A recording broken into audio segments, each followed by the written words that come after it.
Hello guys, कैसे हैं आप। उम्मीद है आप सभी अच्छे होंगे। मुख्यमंत्री अभ्युदय पोर्टल मिर्ज़ापुर पर आप सभी का स्वागत है। सबसे पहले तो मुझे बता दीजिए कि आप सभी को वॉइस क्लियर आ रही है, फिर मैं अपनी क्लास स्टार्ट करूं। वॉइस सभी को आ रही है क्लियर? कोई भी बता दीजिए। ओके, अगर वॉइस क्लियर आ रही है तब सब फिर ठीक है। Okay, so welcome Abhyudaya portal Mirzapur. आज की हमारी इकोनॉमी की क्लास में हम एग्रीकल्चर सेक्टर से जुड़ी प्लस फार्मर्स से जुड़ी कुछ महत्वपूर्ण स्कीम्स की चर्चा करेंगे जो आपके एग्ज़ाम के पॉइंट ऑफ व्यू से बहुत बेहद इम्पॉर्टेंट होने वाली हैं। ओके, ज़्यादा से ज़्यादा संख्या में जुड़ जाइए, और जो भी बच्चे जुड़ते जा रहे हैं वो सारे बच्चे कमेंट बॉक्स में अपना नाम जरूर लिखें, अपनी अटेंडेंस जरूर बताएं। ओके, और जुड़ने का मतलब ये नहीं है कि सिर्फ आप अभी जुड़े और इसके बाद आपने पढ़ाई नहीं की, सिर्फ आप जुड़ के और फिर आपने बाद में वीडियो को देखना शुरू किया। नहीं, आपको पूरे लाइफ के दौरान आपको रहना है और अपनी पढ़ाई को जारी रखना है। ओके, लापरवाही कहीं से भी नहीं करनी है आपको।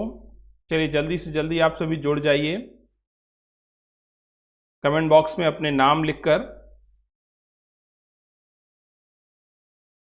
चलिए, तो ये पूरी जो स्कीम्स हैं वो यूपीएससी के लिए बहुत महत्वपूर्ण होने वाली हैं, और इनके जो डाटा हैं वो यूपी पीसीएस के लिए बहुत महत्वपूर्ण होने वाले हैं।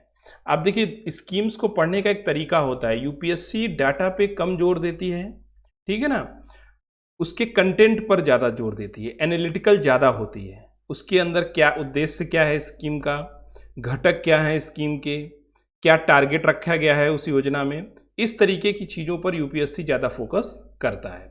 लेकिन यूपी पीसीएस फोकस करता है कि ये योजना कब शुरू हुई थी, इसके अंतर्गत क्या की फैक्ट्स हैं। ओके, तो इन सब की चर्चा हम करेंगे आज के इस लेक्चर में। चलिए स्टार्ट करते हैं। आप ज़्यादा से ज़्यादा जुड़ गए हैं। ओके, बाकी जो भी बच्चे नहीं जुड़ पा रहे हैं या आपके संपर्क में हैं तो आप उनको ज़रूर मैसेज कर दें या वीडियो को शेयर कर दें। ओके, चलिए पहली हमारी जो इम्पोर्टेंट स्कीम है वो है एकीकृत बागवानी मिशन। एकीकृत बागवानी मिशन, आखिरकार इसकी भी चर्चा क्यों कर रहे हैं हम? ये इसलिए भी महत्वपूर्ण हो जाती है कि बजट 2021-22 के दौरान इसके लिए लगभग 2250 करोड़ रुपए का बजट जारी किया गया है। यानी कि एकीकृत बागवानी मिशन के लिए 21-22 के जो बजट है उसमें 2250 करोड़ रुपए को जारी किया गया है। बागवानी के अंतर्गत आपको पता है क्या क्या आता है? देखिए, बागवानी के अंतर्गत आप सामान्यतः फलों की, सब्जियों की और जो सजावटी पौधे आते हैं, सजावटी पौधों की खेती करते हैं। ओके, एमएच मैरीगोडा को भारतीय बागवानी का जनक कहा जाता है। पीटी के पॉइंट ऑफ व्यू से इसको याद कर लीजिएगा आप। ओके, चलिए अब आगे पढ़ते हैं इस मिशन के बारे में, इस योजना के बारे में। ये जो बागवानी मिशन है, देखिए बागवानी के अंतर्गत किन किन फसलों को जो केंद्र है वो बागवानी के फसल के अंतर्गत शामिल कर रही है। देखिए, फलों को, सब्जियों को, मशरूम को, मसालों की जो खेती होती है उसके लिए, फूलों की खेती को भी बागवानी में, इसके अलावा जो सुगंधित पौधे हैं, देखिए फूलों और सुगंधित पौधों के अलग अलग दोनों सेगमेंट्स को अलग अलग शामिल किया गया है। इसके अलावा नारियल की खेती को, काजू की खेती को, कोको को खेती को और बांस को भी बागवानी के अंतर्गत शामिल किया गया है। तो इन सारी फसलों के एक ओवरऑल विकास के लिए ये हॉर्टिकल्चर जो मिशन है ये एक केंद्र प्रायोजित योजना है, यानी कि CSS स्कीम है, सेंटर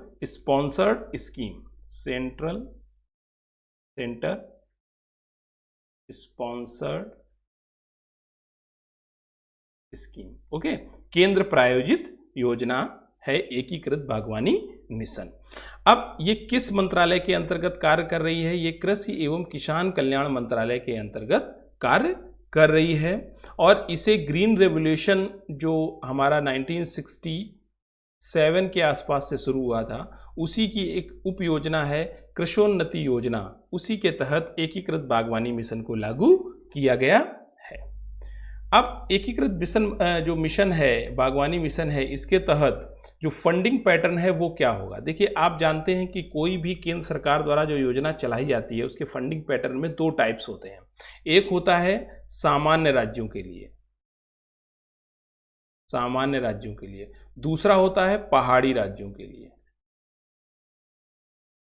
ओके, तो अब देखिए, सभी वैसे तो सामान्य राज्यों के लिए क्या करा जाएगा कि 60-40 का रेशियो होगा।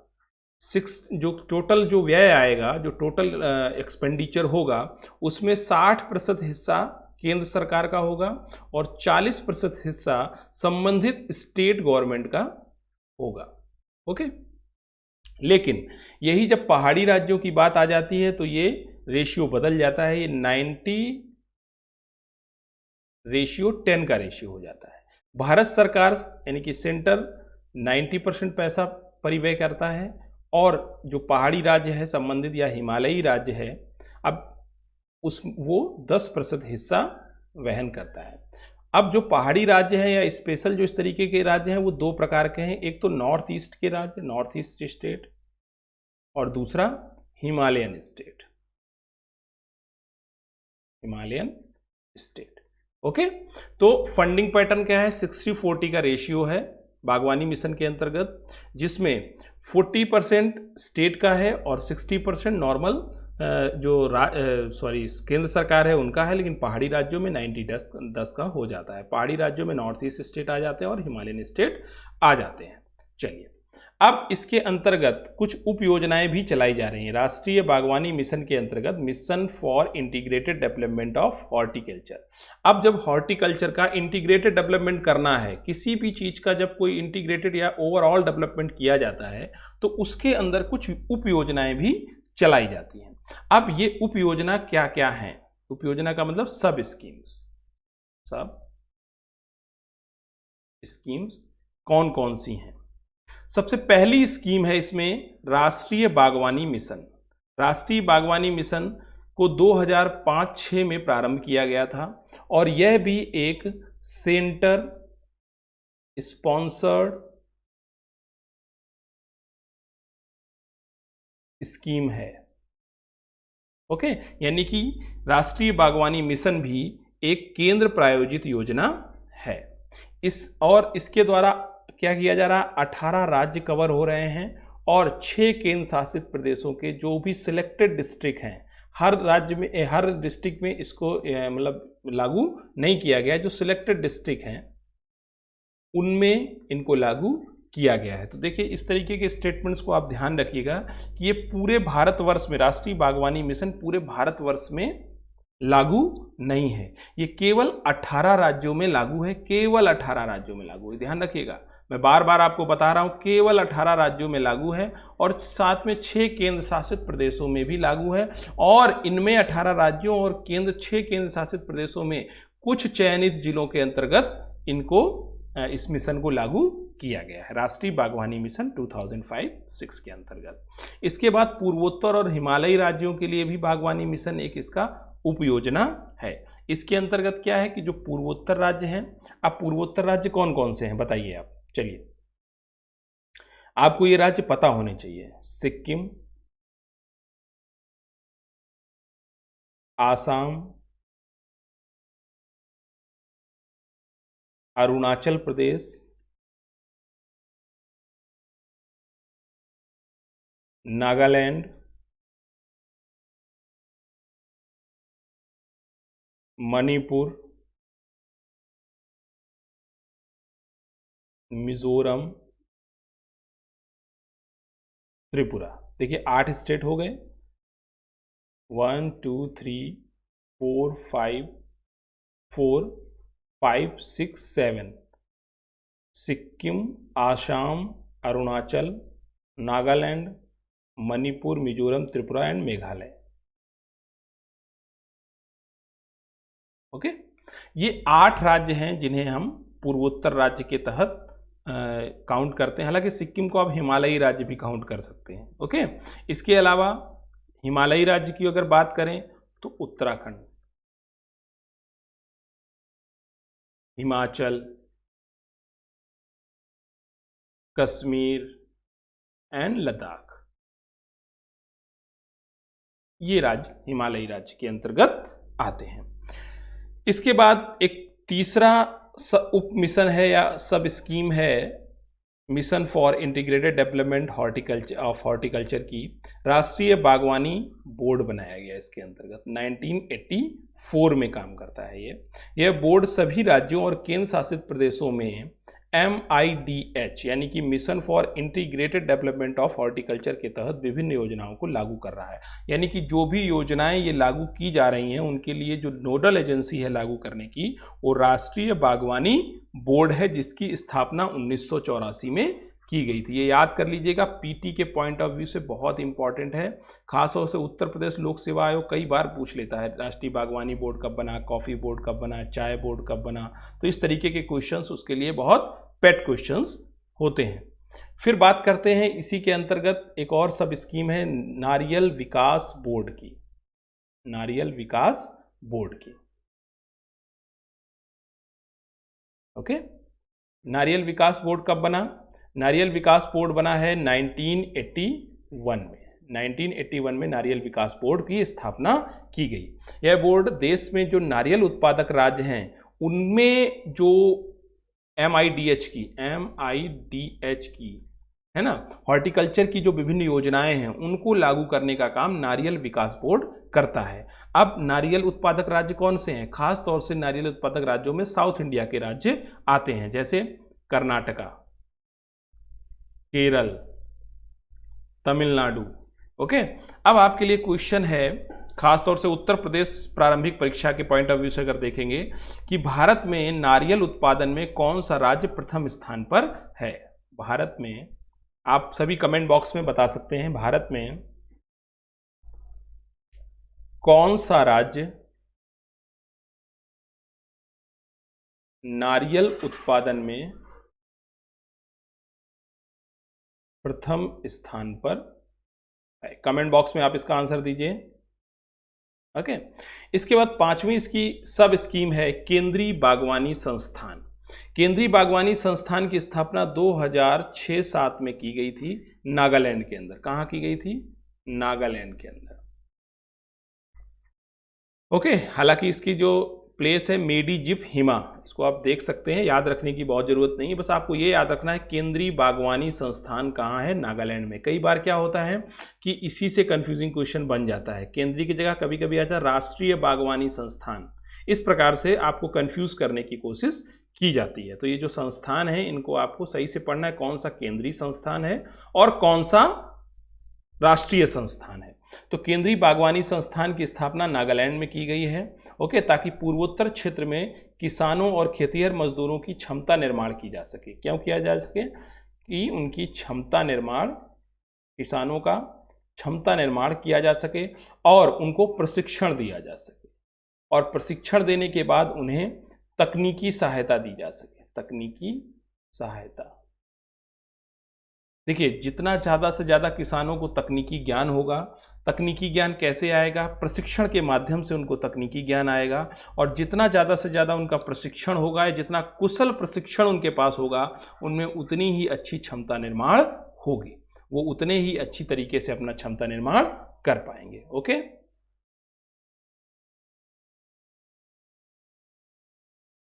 चलिए, इसके बाद हमारा दूसरा प्रोग्राम है राष्ट्रीय बांस मिशन, नेशनल बम्बू मिशन। क्या है? राष्ट्रीय बांस मिशन। बांस के मिशन को एक्चुअली लॉन्च करने का एक सबसे बड़ा कारण था कि बांस के जो बांस है उसका आर्थिक उपयोग को सुनिश्चित किया जाए, आर्थिक उपयोग को सुनिश्चित किया जाए, प्लस इसके पर्यावरणीय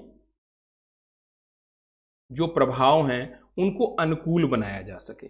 इस और चूंकि बांस के क्षेत्र में संभावनाएं बहुत ज़्यादा हैं भारत में, इसलिए भारत सरकार ने जो राष्ट्रीय बांस मिशन है उसकी शुरुआत की थी। राष्ट्रीय बांस मिशन की शुरुआत 2006 में की गई है। इसको भी CSS के माध्यम से शुरू किया गया है, सेंट्रल स्पॉन्सर्ड स्कीम के तहत, यानी कि केंद्र प्रायोजित योजना के तहत इसको शुरू किया गया है। और इसकी जो नोडल एजेंसी है, इसकी नोडल एजेंसी है किसान कल्याण मंत्रालय। ओके, इसकी नोडल एजेंसी कौन है? किसान कल्याण मंत्रालय इसकी नोडल एजेंसी है। अब इसको 2014-15 के आते आते इसको MIDH में शामिल कर लिया गया था। MIDH यानी कि mission for integrated development of horticulture के अंतर्गत इसको 2014-15 में शामिल कर लिया गया था। तो अब वर्तमान में इसका स्टेटस क्या है कि राष्ट्रीय बांस मिशन 2006 में प्रारंभ किया गया था और 2014-15 में इसे MIDH यानी कि mission for integrated development of horticulture के अंतर्गत शामिल कर लिया गया है। ये एक केंद्र प्रायोजित योजना है और इसे किसान कल्याण मंत्रालय द्वारा संचालित किया जाता है। अब जो ये बांस मिशन है इसका प्रभाव क्या है, ओके, इसको समझते हैं। यहां तक किसी को कोई डाउट हो तो आप कमेंट बॉक्स में पूछ सकते हैं। चलिए, बांस मिशन का प्रभाव क्या है? देखिए, एक तो अगर बांस के प्रोडक्शन को बढ़ाया जाएगा, यानी कि बांस के पौधारोपण किया जाएगा। जब बांस का पौधारोपण ज़्यादा से ज़्यादा किया जाएगा, पौधारोपण, तो फिर क्या होगा? उसकी उत्पादन बढ़ेगा। उत्पादन और उत्पादकता दोनों पर इसका ध्यान जाएगा। जब दोनों की क्षमताएं बढ़ेंगी तो इससे जो संबंधित किसान है या कृषक मजदूर है जो बांस के पौधारोपण से संबंधित है, उसकी आय भी बढ़ेगी। अब जब आय बढ़ेगी तो इससे सबसे ज्यादा जो फायदा होने वाला है वो किनको होगा? जो छोटे किसान हैं, जो सीमांत किसान हैं, ओके, जो भूमिहीन हैं, ओके, महिलाओं को इससे सबसे ज्यादा फायदा होगा और इनके लिए आजीविका का साधन तैयार हो जाएगा। ओके, आजीविका का साधन तैयार हो जाएगा। इसके अलावा क्या होगा? उद्योगों को भी गुणवत्तापूर्ण सामग्री मिल पाएगी। इसी तरह से अब ये आप मत सोचिए कि सिर्फ किसानों की, छोटे किसानों की या सीमांत किसानों की या भूमिहीन मजदूरों की या महिलाओं की सिर्फ आय बढ़ेगी, नहीं, बल्कि आय बढ़ाने के लिए एक संभावित विकल्प भी बांस की खेती उनके लिए खोल देगा। और संभावित विकल्प के साथ साथ ये पर्यावरण और जलवायु परिवर्तन के जो माइनस फैक्टर हैं उनमें भी लाभ प्रदान करेगा, यानी कि पर्यावरण संबंधी लाभों से भी देश को लाभ मिलेगा। ओके, इसके अलावा जो बांस मिशन है, नेशनल बंबू मिशन, NBM के तहत प्रत्यक्ष और अप्रत्यक्ष दोनों रूप से रोजगार का सृजन होगा। प्रत्यक्ष और अप्रत्यक्ष रूप से कैसे होगा? प्रत्यक्ष रूप से तो उन लोगों को होगा जो लोग बांस की खेती करेंगे, ओके, उनको प्रत्यक्ष रूप से होगा। लेकिन जो बांस की खेती करेंगे तो उस खेती में काम करने के लिए कुछ मजदूरों की आवश्यकता होगी। फिर खेत से पोस्ट हार्वेस्टिंग के बाद उसके ट्रांसपोर्टेशन की आवश्यकता होगी। ट्रांसपोर्टेशन के बाद इसमें कारीगरी की आवश्यकता होगी। तो इस तरीके से एक रोजगार की बड़ी चेन बनती चली जाएगी जो डायरेक्ट और इनडायरेक्ट रूप से इस मिशन से संबंधित होगी। ओके, फिर 2014-15 में इसको आपको पता है MIDH के अंतर्गत शामिल कर दिया गया था। इसके अलावा फिर 2019-20 में जब 14वें वित्त आयोग की रिपोर्ट आई तो उसने 2018-19 और 19-20 के लिए पुनर्गठित राष्ट्रीय बांस मिशन की शुरुआत कर दी। पुनर्गठित का मतलब कि उसको दोबारा से रिवाइज करके NBM की शुरुआत की, जिसका मूल प्रयास क्या था कि जो कृषकों की आय है उसमें पूरकता का काम करने के लिए, पूरकता को बढ़ाने के लिए जो गैर वन वाली सरकारी भूमि है और जो प्राइवेट यानी कि निजी भूमि है, उनमें भी बांस की खेती की जाए।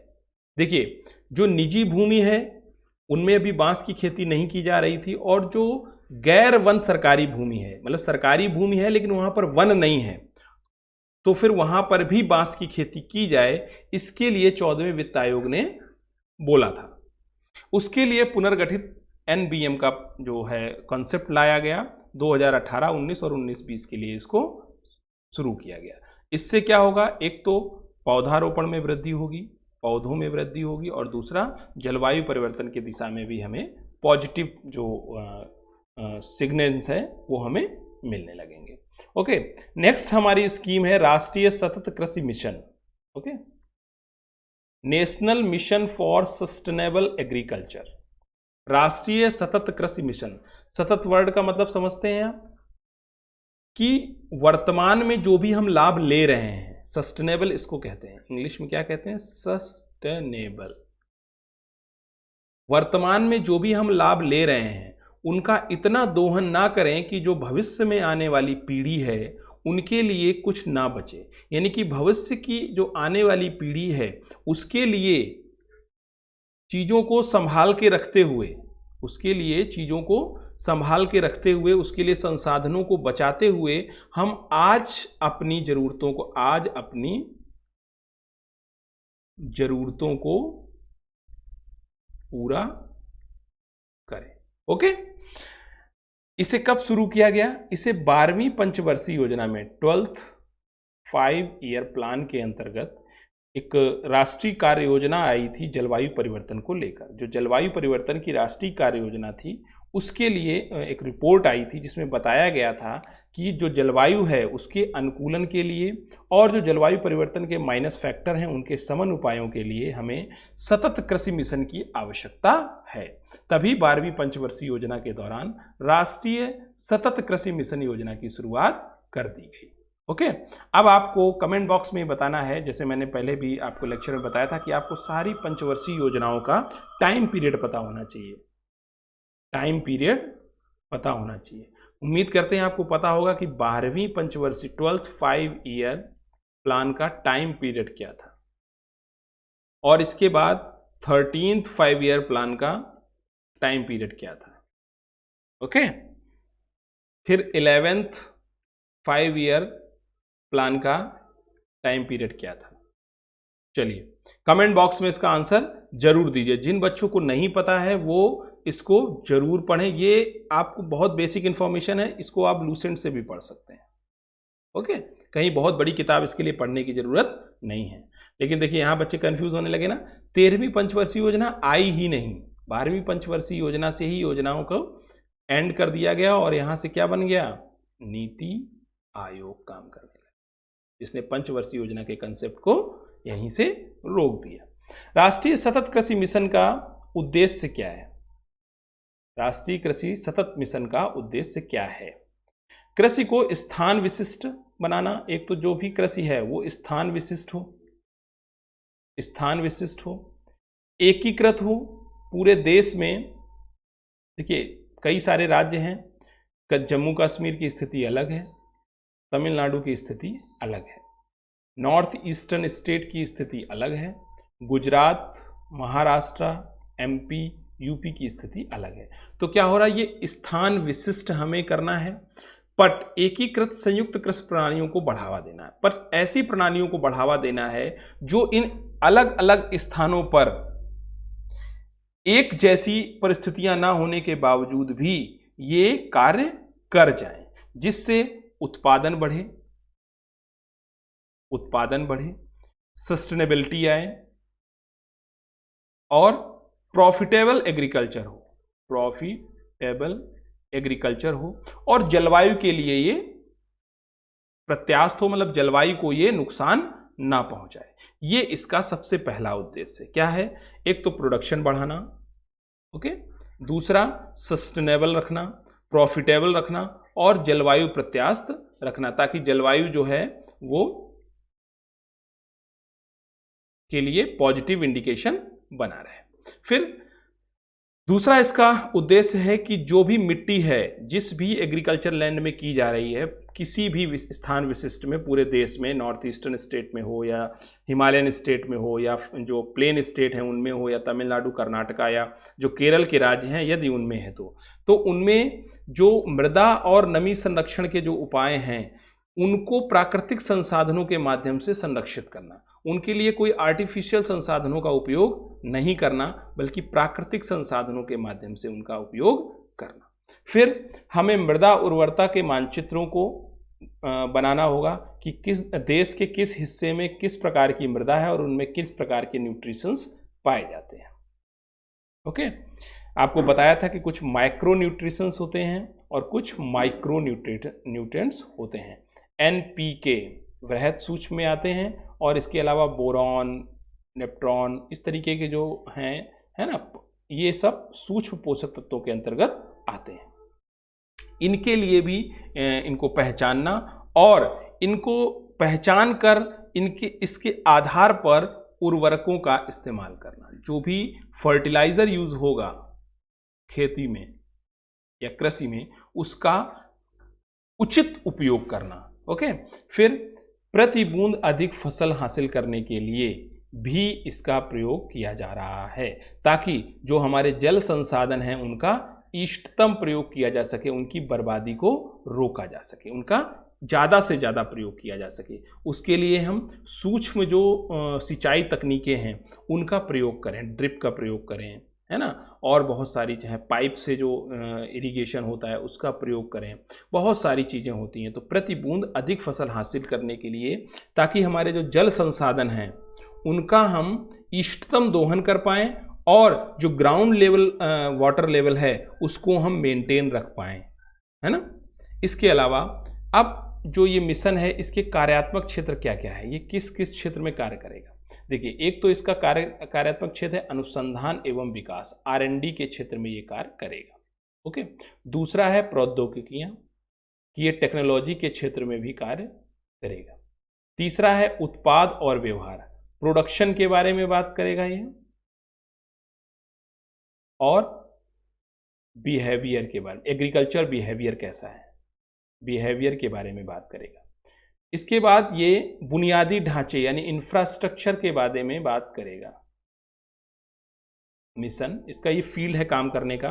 और इसके अलावा किसानों को, संबंधित किसानों की क्षमता निर्माण, फार्मर्स की जो क्षमता निर्माण है उनके लिए ये कार्य करेगा।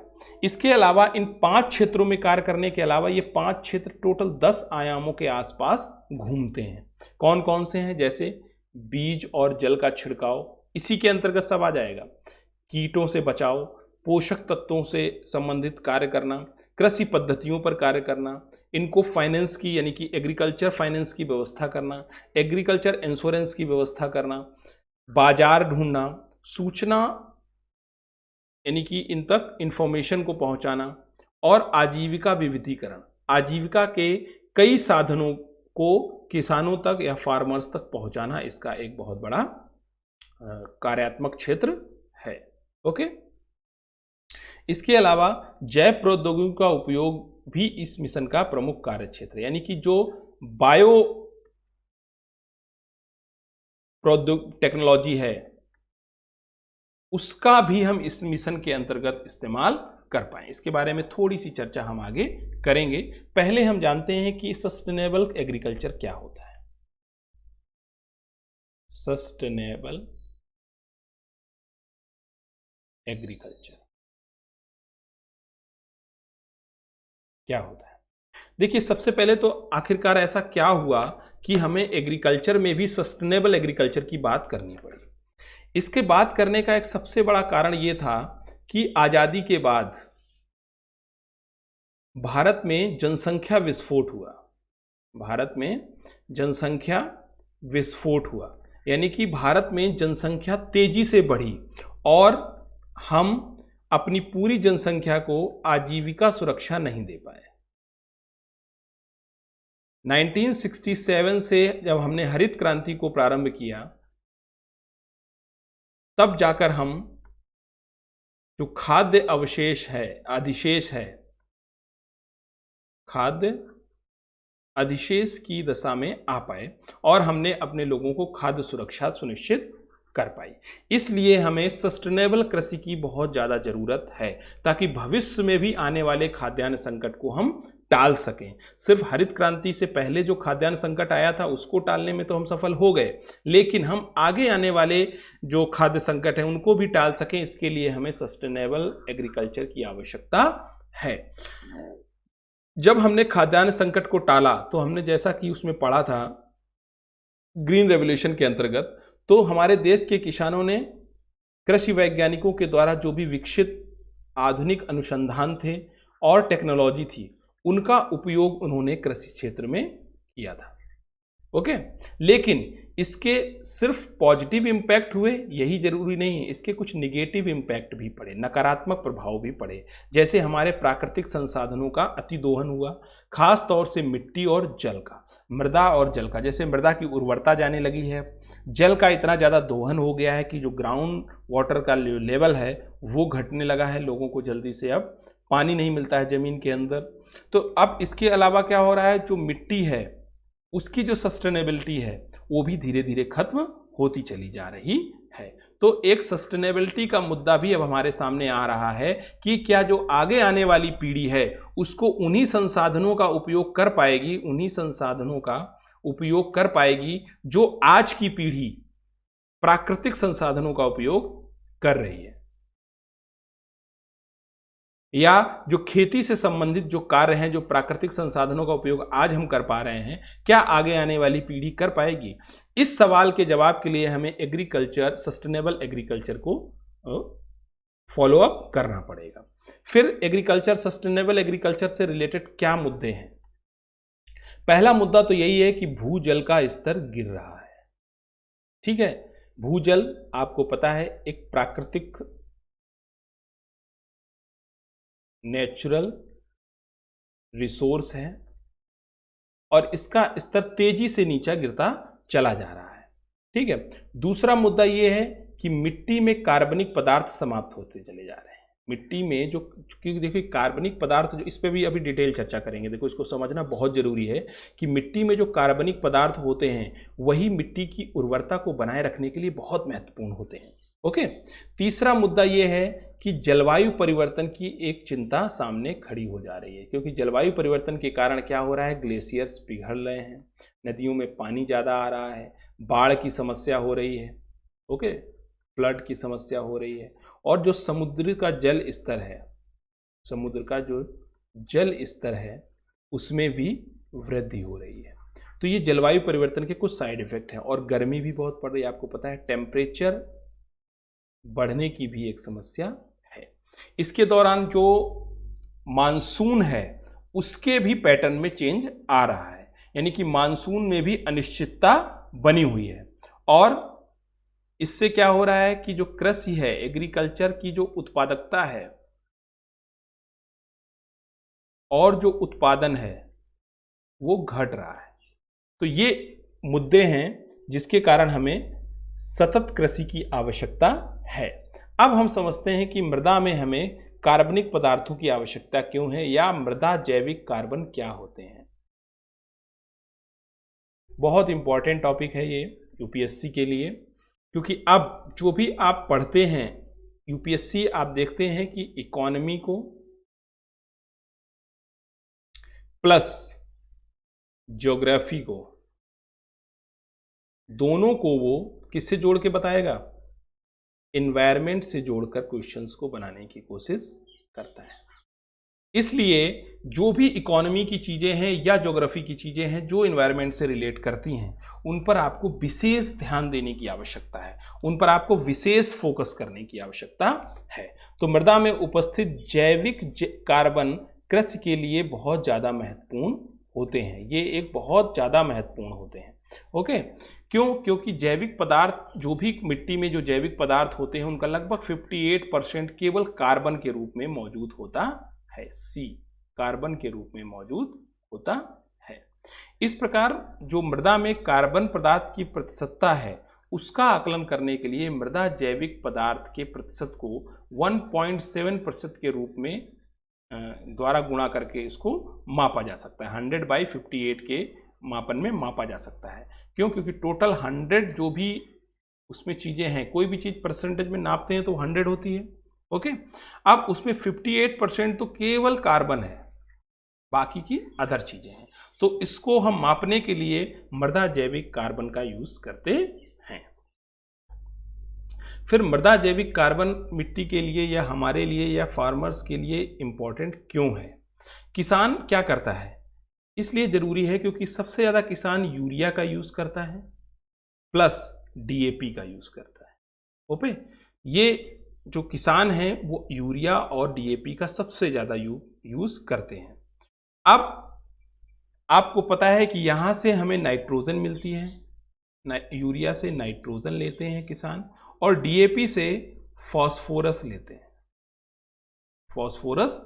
हैं। तो अब इनका उपयोग करने के लिए ये जो मिट्टी है उसमें एसओसी का स्तर अच्छा होना चाहिए।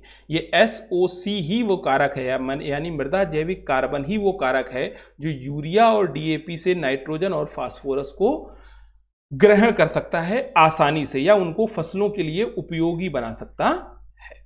कार्बनिक पदार्थ उन सूक्ष्म जीवों के भोजन के भी स्रोत होते हैं जो मृदा की सांद्रता और वायु संचरण को बढ़ाने में मदद करते हैं। जैसे कि आपने केचुआ के बारे में सुना है।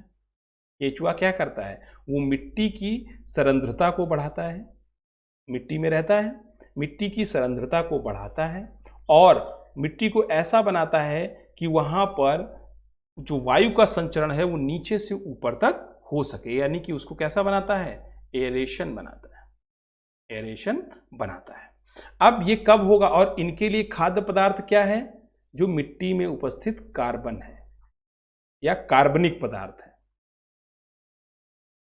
वही इनके लिए खाद्य पदार्थ होते हैं।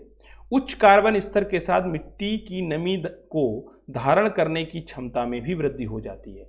अगर मिट्टी में कार्बन का स्तर उच्च है तो मिट्टी में नमी धारण की क्षमता भी बढ़ जाती है, जिससे क्या होता है कि जो जल की बर्बादी है वो नहीं होती है और जल का उपयोग कम से कम, यानी कि जल के कम उपयोग से फसल को अच्छे से पैदावार किया जा सकता है यदि उसमें कार्बन की मात्रा स्तर तक ठीक है। 58% अगर है तो फिर मिट्टी में नमी धारण की क्षमता बढ़ जाती है। ओके, अब ये जो कार्बन या कार्बनिक पदार्थ हैं या मृदा जैविक कार्बन हैं, ये जलवायु परिवर्तन से कैसे संबंधित हैं? चलिए इसकी बात करते हैं कि जो एसओसी है वो जलवायु परिवर्तन से कैसे संबंधित। जलवायु परिवर्तन का मतलब आप समझते हैं कि वर्तमान समय में जो जलवायु में परिवर्तन हो रहे हैं, यानी कि जो मौसम में परिवर्तन हो रहे हैं, सरल भाषा में आप समझिए, जैसे गर्मी का टेम्परेचर का बहुत ज़्यादा बढ़ना, ठीक है, जो ग्लेशियर्स हैं इसके कारण उनका पिघलना, समुद्र का जो स्तर है, जल स्तर है उसका बढ़ना, ओके, बहुत सारे मानवीय रोग इसके कारण, जलवायु परिवर्तन के कारण बढ़ रहे हैं। तो अब इसका कृषि से भी कैसे संबंध है? ओके, कृषि से ऐसे संबंध है कि फसल उत्पादन में जो अवशोषण की प्रक्रिया होती है, जिसके माध्यम से मिट्टी में से पौधे क्या करते हैं? अपने खनिज पदार्थों को लेते हैं। ये मान लीजिए पौधा है और नीचे मिट्टी है, तो ये जो अवशोषण की प्रक्रिया होती है उसके माध्यम से इस मिट्टी से ये पौधा क्या करता है? खनिज पदार्थों को लेता है। ओके, तो उससे क्या होता है कि जो CO2 है वो मृदा जैविक कार्बन के रूप में संग्रहित हो जाती है। इसी अवशेष, जो मिट्टी के अवशेष होते हैं या जो उससे खनिज पदार्थ ले रहे होते हैं, वो क्या करते हैं? वायुमंडलीय कार्बन डाइऑक्साइड मृदा जैविक कार्बन के रूप में संग्रहित होने लगती है। इन पौधों में क्या होती है कि जो CO2 होती है जो वातावरण में है, उससे ये पौधे अपने कार्बन को पूरा करने लगते हैं। अब जो वायुमंडलीय CO2 होती है उसको अगर तोड़ा जाता है, ठीक है, तो ये क्या है? ये जलवायु परिवर्तन के लिए एक बहुत शक्तिशाली टूल है जो जलवायु परिवर्तन के जो बैड इफेक्ट हैं इनको रोक सकता है। ओके, लेकिन जो कि जलवायु में इंडस्ट्री के कारण CO2 की मात्रा बहुत तेजी से बढ़ रही है, तो ये जलवायु के लिए एक घातक एलिमेंट सिद्ध हो रहा है। फिर पिछले 4 वर्षों में केंद्र ने मृदा स्वास्थ्य कार्ड योजना शुरू की है, इसकी चर्चा भी हम आगे करेंगे। इसके अंतर्गत नमूना परीक्षण परिणामों के आधार पर जो तस्वीरें नजर आई हैं वो बहुत अच्छी नहीं है। इसका मतलब है कि जो मिट्टी में SOC की मात्रा है वो बहुत अच्छी नहीं है। भारत के अधिकांश हिस्सों में SOC का स्तर बहुत कम पाया गया है। खास तौर से समशीतोष्ण जलवायु क्षेत्र की जो मिट्टी होती है उनमें कार्बन का स्तर बेहतर होता है। यह स्थिति भारत जैसे गर्म और उष्णकटिबंधीय वायुमंडलीय क्षेत्रों में एकदम उल्टा हो गई है। यहाँ पर ये स्तर अच्छा नहीं है, जबकि जो उष्णकटिबंधीय वायुमंडलीय क्षेत्र के जो देश होते हैं उनमें जो कार्बन की मात्रा होती है मिट्टी में वो अच्छी होती है। यहाँ मिट्टी पौधों के अवशेषों के अपघटन यानी खनिजीकरण के माध्यम से कार्बन हानि की प्रवृत्ति रखते हैं, यानी कि कार्बन लॉस करते हैं। जलवायु परिवर्तन के कारण बढ़ता हुआ तापमान इस स्थिति को और भी गंभीर बना देता है। अब जो कृषि की सस्टेनेबिलिटी है, इसको कितने चरणों में इस कार्य योजना को मतलब लागू किया जा रहा है या सुनिश्चित करने के लिए कुछ हमने स्टेप बनाए हैं। इसको हम 5 चरणों में कृषि को सतत बनाने के लिए हम 5 चरणों में पूरी कार्य योजना को फॉलो अप कर रहे हैं। ओके, पहले चरण में हम क्या करते हैं? सही फसल का चुनाव करते हैं। ओके, क्या करते हैं? सही फसल का चुनाव करते हैं। जो फसल है सही फसल का चुनाव करते हैं। पौधे वायुमंडलीय कार्बन डाइऑक्साइड ग्रहण करते हैं और इसे प्रकाश संश्लेषण प्रक्रिया के माध्यम से भोजन में परिवर्तित करते हैं। ये ऐसा आपको पता है। ओके, आदर्शता यानी कि अतः ऐसी फसलों को उगाना चाहिए जिनका जैव भार अधिक हो, यानी कि जिनमें कार्बन प्रोडक्शन की क्षमता ज़्यादा हो, जो मिट्टी के कार्बनिक पदार्थों को बढ़ाकर दीर्घकालिक उत्पादकता को बढ़ाने में योगदान दें। आप समझ गए? देखिए, पौधे क्या करते हैं कि वायुमंडल से कार्बन डाइऑक्साइड को ग्रहण करते हैं और अपने भोजन को बनाते हैं। इसका मतलब हमें इस प्रकार की फसलों का चयन करना चाहिए, इस प्रकार की फसलों का चयन करना चाहिए जो अपने जैव भार में तेजी से वृद्धि करें। ओके, कैसी फसलों का चयन करना चाहिए? जो अपने जैव भार में तेजी से वृद्धि कर ले। ओके, जो लेकिन किसान क्या करते हैं?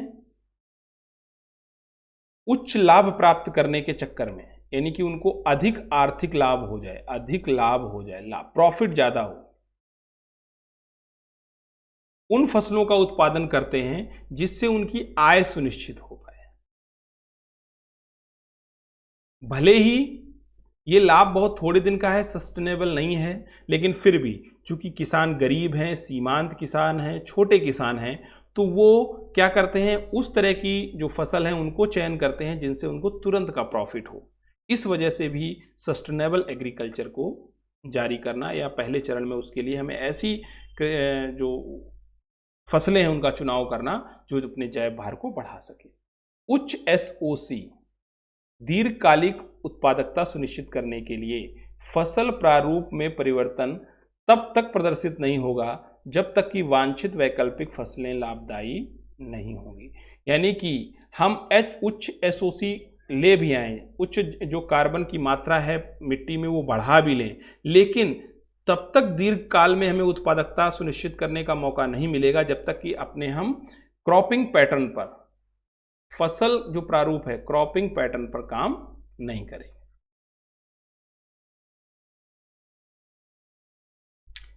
We have to do work with cropping pattern to gain more sustainable profit। ऐसी फसलों के लिए कृषि प्रसंस्करण इकाइयां स्थापित करी जाती हैं जिसके लिए सरकार नीतिगत हस्तक्षेप करती है और इन्हें लाभदायी बनाने के लिए इनके लिए काम करती है। ठीक है, और जब फूड प्रोसेसिंग इस प्रकार की इंडस्ट्री लगाई जाती हैं उससे क्या होता है कि फिर किसान, एक तरीका है जब आप कोई फूड प्रोसेसिंग इंडस्ट्री मान लीजिए आपने लगाई,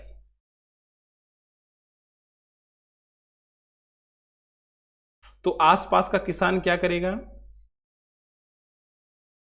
उस प्रकार की फसलों को पैदा करने की इच्छा रखेगा जिसमें कि उसको ज्यादा प्रॉफिट हो। अब ये आपको तय करना है कि आपको उस किसान से या फार्मर से किस प्रकार की फसलों को पैदावार कराना है, उनको कराना है जिनकी सस्टेनेबिलिटी ज्यादा हो। ओके, तो ये तो पहला चरण हो गया।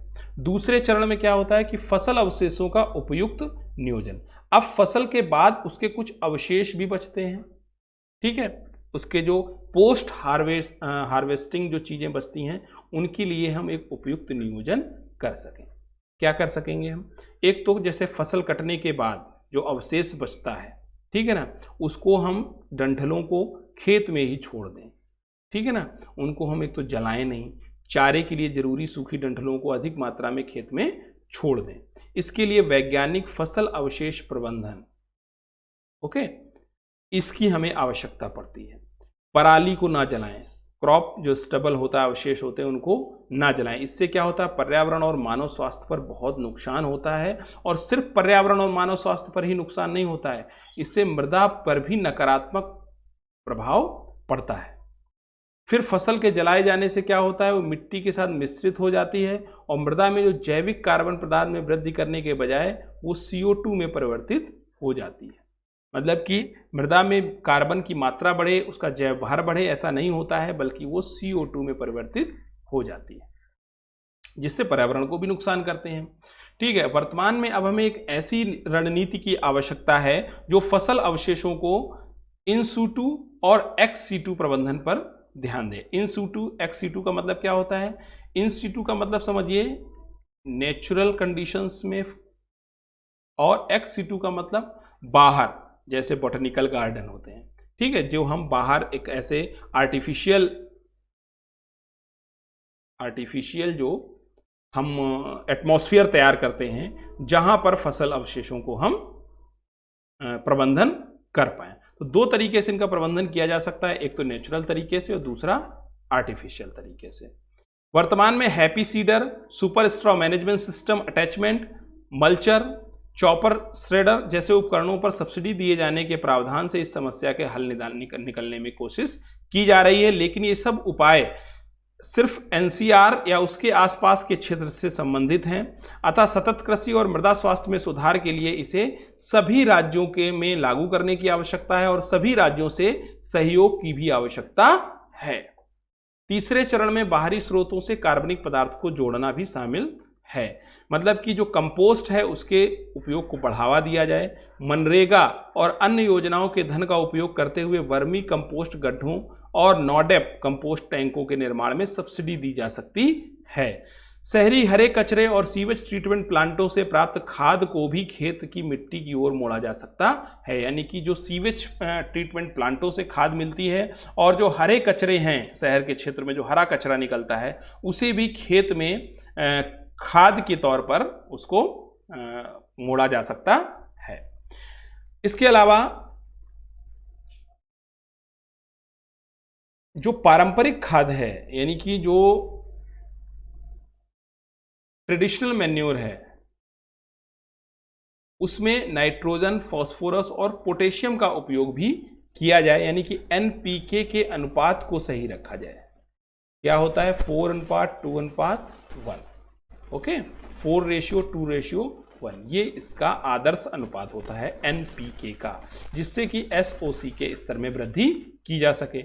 इसके बाद क्रॉपिंग पैटर्न पर ध्यान दिया जाए, फसल का चक्रीकरण किया जाए, मतलब कि रोटेशन रखा जाए ताकि भूमि की उर्वरता बनी रहे। और फसल को जैसे रोटेट करके करते हैं तो उससे क्या होता है, फसल की उर्वरता बनी रहती है। इसके अलावा जो MSP होता है उसका भी लाभ लोगों को या फार्मर्स को प्रॉपर मिल पाए। जैसे एक फार्म में उन्होंने गेहूं की फसल उगाई, दूसरे में धान की फसल उगाई, सिर्फ इसी तक सीमित ना रहें, वो दलहन की भी फसल उगा सकते हैं या मोटे अनाज की भी फसल उगा सकते हैं, जिससे, और इस प्रकार जैसे दलहन की जो फसलें होती हैं वो SOC के स्तर को बढ़ाने में बहुत महत्वपूर्ण होती हैं, तो इसको भी बढ़ाया जा सकता है। फिर जो रबी और खरीफ जो पैटर्न होते हैं वही बात जो मैंने पीछे कही कि दलहनी और फलीदार फसलों को बढ़ाया जा सकता है। फिर जो दलहनी फसलें होती हैं वो राइजोबियम जीवाणु उनके में रहते हैं, जड़ों में रहते हैं, जो वायुमंडल से सीधे नाइट्रोजन ग्रहण कर लेते हैं। तो ये जो पर्यावरण है इसके लिए बहुत महत्वपूर्ण होते हैं और मिट्टी की उर्वरता भी इनसे बनी रहती है। इससे यूरिया की जो डिमांड है उसमें भी जो कमी आती है ना। और ये जो नाइट्रोजन होती है वो लंबे समय तक मिट्टी में कार्बन का स्थिरीकरण करने में मदद करता है। लंबे समय तक कार्बन का सी का जो स्थिरीकरण है वो मिट्टी में रखता है। ओके, फिर पीडीएस में दालों को शामिल करने से मृदा स्वास्थ्य के साथ साथ आम लोगों के लिए पोषण सुरक्षा को बढ़ावा देना भी दूरगामी लाभ प्राप्त होगा। अब पीडीएस में हमने दालों को भी शामिल कर लिया है। जैसे प्रधानमंत्री गरीब कल्याण योजना के तहत भी 1 किलो मोटे अनाज या मोटी दाल या चने की दाल देने का प्रावधान है। तो इससे क्या है कि जो पोषण न्यूट्रिशन जो सिक्योरिटी है उसको भी हम हासिल कर पाए।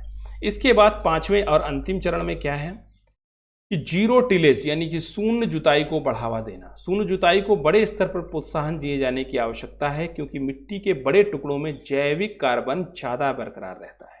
जितना मिट्टी का बड़ा टुकड़ा होगा उसमें जैविक कार्बन की मात्रा यानी कि SOC की मात्रा उतनी ही ज़्यादा होगी। गहरी जुताई वाले उपकरण इन बड़े टुकड़ों को तोड़ देते हैं, जिससे मृदा कार्बन जैविक कार्बन को नुकसान पहुंचता है। जहां पानी के साथ इनके अपवाह और कार्बन डाइऑक्साइड के रूप में वाष्पीकरण की स्थिति बन जाती है। जब इन टुकड़ों को बड़े बड़े टुकड़ों को तोड़ दिया जाता है तो क्या होगा, या तो वो पानी के साथ बह जाएंगे या फिर CO2 के रूप में वो वाष्पीकृत हो जाएंगे। फिर zero till seed drill, happy seeders और डायरेक्ट सीडेड राइस मशीन मिट्टी के बड़े टुकड़ों में न्यूनतम हस्तक्षेप करके जैविक पदार्थों की निम्न अपक्षय को सुनिश्चित करने में सहायक होते हैं। इसके बाद इसका निष्कर्ष देख लेते हैं। देखिए क्वेश्चन किस प्रकार का बनता है। कृषि की आर्थिक दक्षता के साथ साथ इसका सतत होना भी आवश्यक है। इस कथन के आलोक में मृदा जैविक कार्बन की चर्चा की। तो ये जो पूरा हमने आपको अभी टॉपिक पढ़ाया है वो इस प्रश्न का आंसर देने में आपकी मदद करेगा। ओके, ये इसका निष्कर्ष है जिसको आप देख सकते हैं। अब यहाँ तक कोई डाउट हो आपका तो आप पूछ सकते हैं, फिर हम अपने नेक्स्ट सेगमेंट में आगे बढ़ें। जल्दी से बताइए, कोई डाउट? 1 मिनट का समय है आपके पास, अगर कोई डाउट हो तो आप पूछ लीजिए।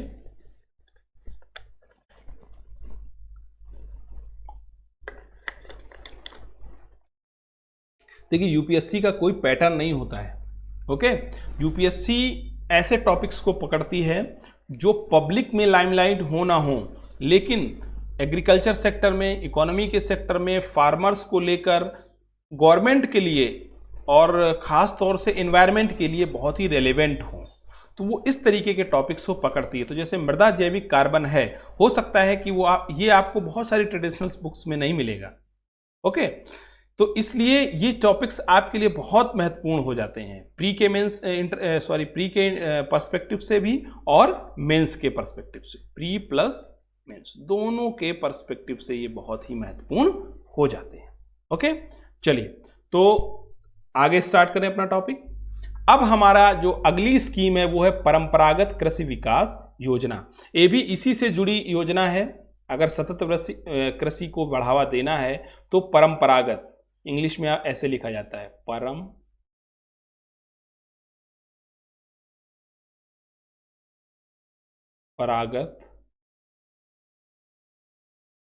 कृषि विकास योजना। इसको इंग्लिश में भी ऐसे ही लिखा जाता है, PKVY। ओके, अब ये किसके लिए? ये है ऑर्गेनिक फार्मिंग के लिए। ऑर्गेनिक फार्मिंग की भी चर्चा करेंगे हम। ऑर्गेनिक फार्मिंग यानी कि जैविक कृषि क्या होती है, इसके बारे में तो हमें बहुत डिटेल में चर्चा करने की आवश्यकता है। जैविक कृषि क्या होती है, इसको कैसे बढ़ावा, ये प्योर मेंस का टॉपिक है। और अगर कुछ नया आता है तो ये पीटी के लिए भी महत्वपूर्ण हो जाता है। जो परंपरागत कृषि विकास योजना है इसको 2015 में शुरू किया गया था NMSA के तहत। राष्ट्रीय कृषि के लिए जो राष्ट्रीय मिशन है, सतत कृषि के लिए जो राष्ट्रीय मिशन है NMSA है, उसके तहत इसको शुरू किया गया था।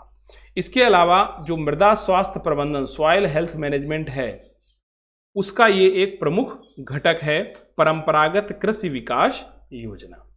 परंपरागत कृषि विकास योजना क्लस्टर दृष्टिकोण पर आधारित एक योजना है जिसके तहत परंपरागत जो प्रमाणीकरण है उसके द्वारा जैविक गांव के कंसेप्ट को बढ़ावा दिया जाएगा। जैविक गांव के कंसेप्ट को अपनाने की आवश्यकता है जो कि ऑर्गेनिक कृषि को बढ़ावा देते हैं। इसके तहत 50 एकड़ जमीन वाले 50 या अधिक किसान इस योजना के तहत जैविक खेती के क्लस्टर का निर्माण कर सकते हैं। उत्पादन कीटनाशक अवशेष मुक्त होगा, जो भी उत्पादन होगा वो कीटनाशक और अवशेष से मुक्त होगा, ठीक है, और उपभोक्ता के स्वास्थ्य को बेहतर बनाने के लिए ये काम करेंगे। ओके, तो परंपरागत कृषि विकास योजना 2015 में शुरू की गई। इसको एक बार फिर से देख लेते हैं।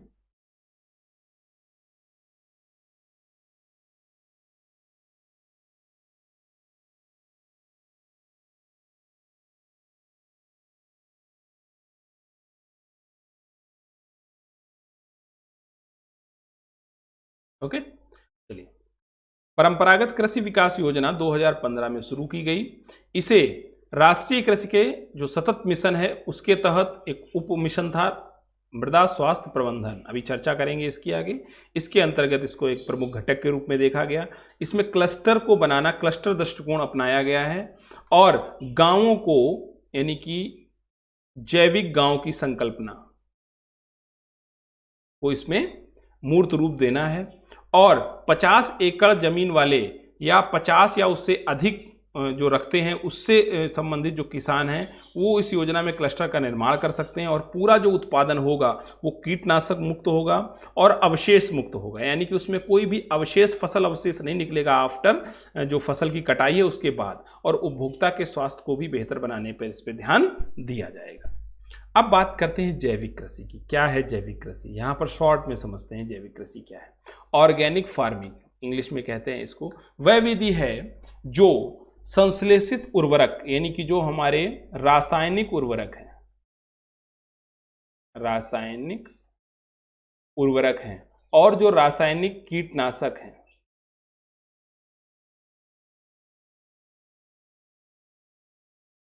कीटनाशक हैं, उनके प्रयोग को ये घटाने की कोशिश करती है जैविक कृषि। मतलब इनके प्रयोग को ये बैन करती है।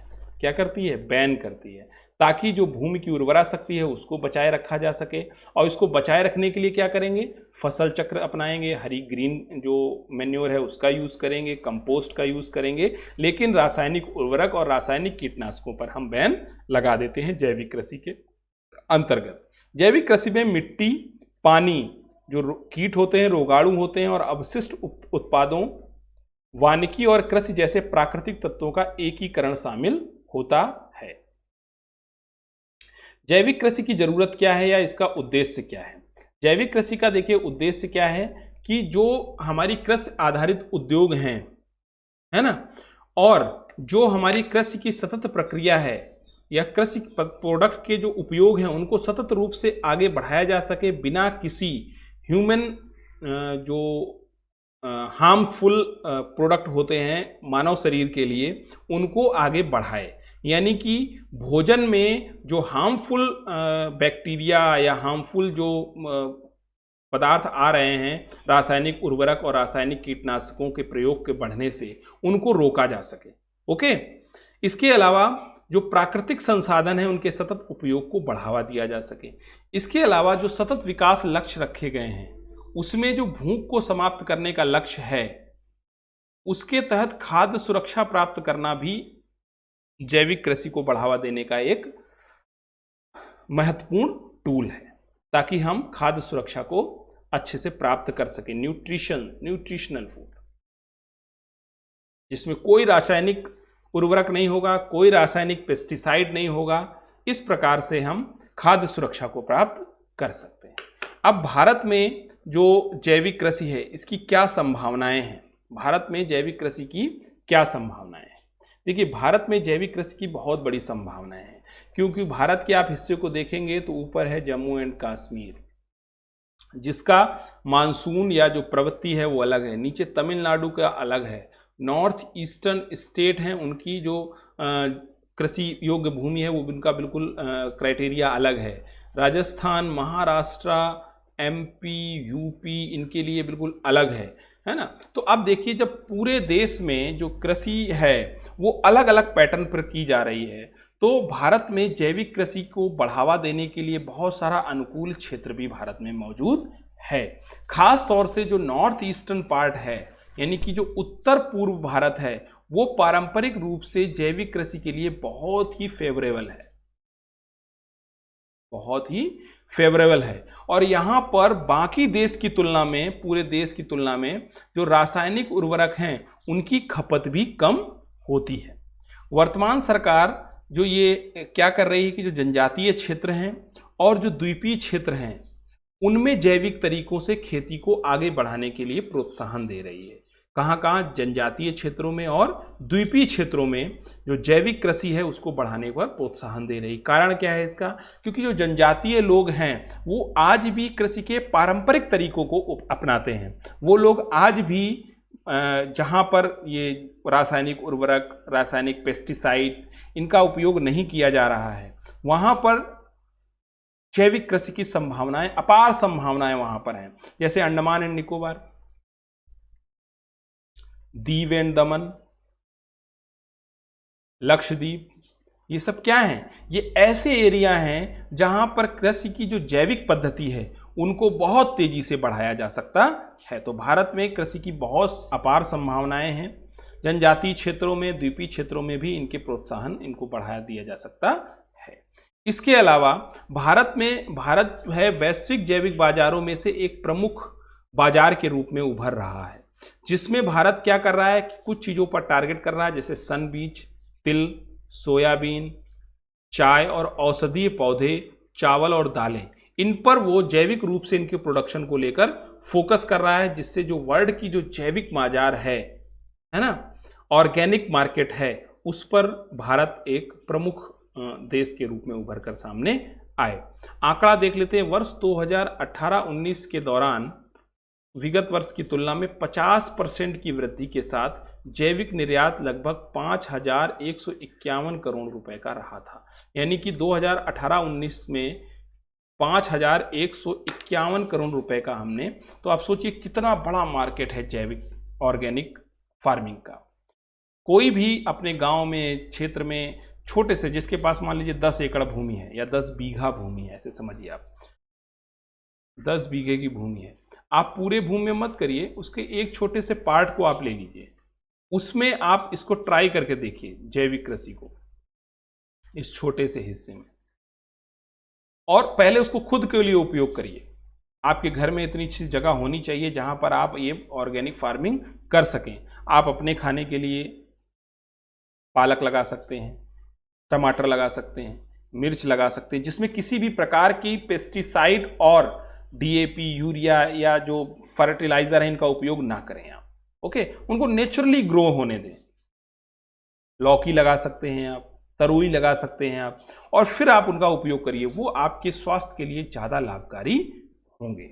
ओके, अब इसके अलावा भी भारत में जो सतत कृषि है उसके विकास के लिए सरकार ने कई सारी पहलें की हैं, ठीक है, जिसमें से हम एक पहल की चर्चा अभी हाल ही में कर चुके हैं, परंपरागत कृषि विकास योजना, इसकी चर्चा हम कर चुके हैं।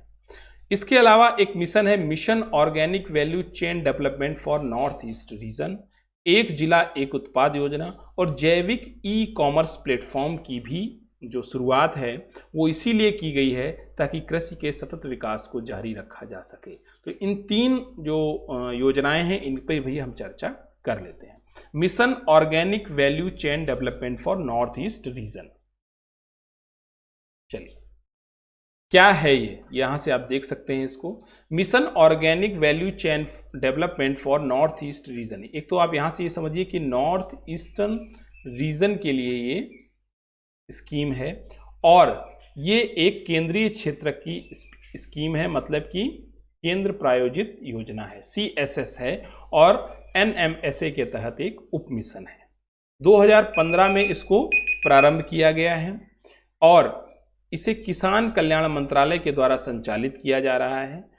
अरुणाचल, असम, मणिपुर, मेघालय, मिजोरम, नागालैंड, सिक्किम और त्रिपुरा, जो अभी नॉर्थ ईस्ट रीजन के मैंने स्टेट आपको बताए थे, वहाँ इसको अप्लाई किया जा रहा है। यह योजना जैविक उत्पादन का प्रदान करने, ग्राहकों में उत्पाद के प्रति विश्वास पैदा करने की दृष्टि से महत्वपूर्ण है। ये क्या करती है, उनको प्रमाण पत्र देती है, यानी कि सर्टिफिकेट देती है, ताकि जो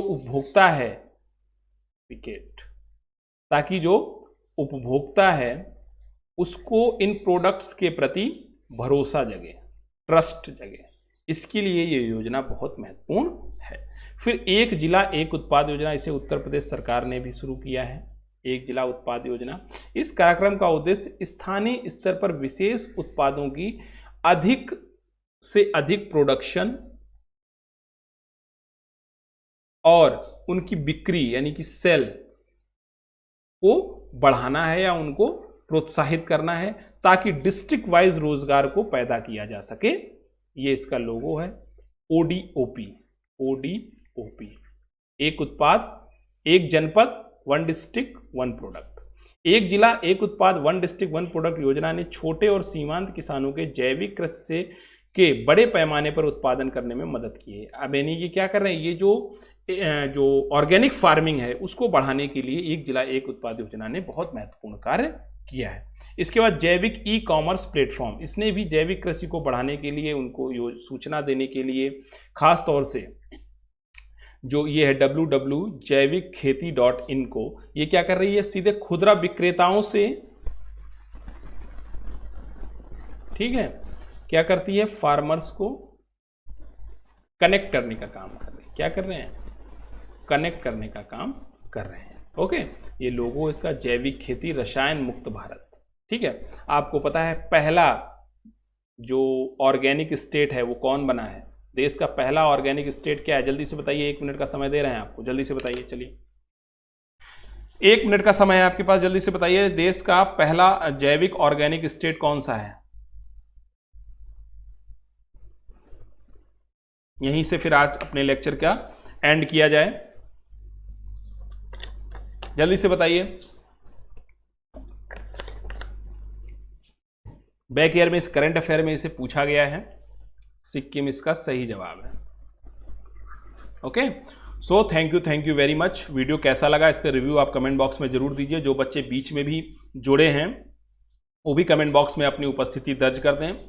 ज़्यादा से ज़्यादा बच्चों तक इसको आप पहुंचाइए, और सबसे ज़रूरी बात कि आप अपने हैंड रिटन नोट्स साथ में ज़रूर बनाते हुए चलें। ओके, किसी भी प्रकार की कोई समस्या के लिए आपने कोर्स कोऑर्डिनेटर से संपर्क कर सकते हैं। बाकी कोई भी प्रॉब्लम है तो आप कमेंट बॉक्स के थ्रू, ठीक है ना, आप क्वेश्चंस को पूछ सकते हैं। ठीक है, मैं आपको उसका आंसर दूंगा। फिर भी अगर कोई आपको प्रॉब्लम होती है, ठीक है ना, या किसी विशेष परिस्थिति में आप हैं, तो आप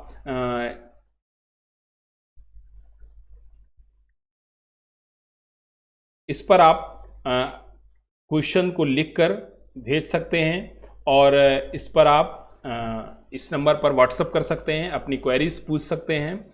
ठीक है ना, और ये नंबर आपकी जो सुविधा है उसके लिए, व्हाट्सएप के लिए चालू रहेगा। Thank you very much. Video कैसा लगा इसका रिव्यू आप कमेंट बॉक्स में जरूर दीजिएगा।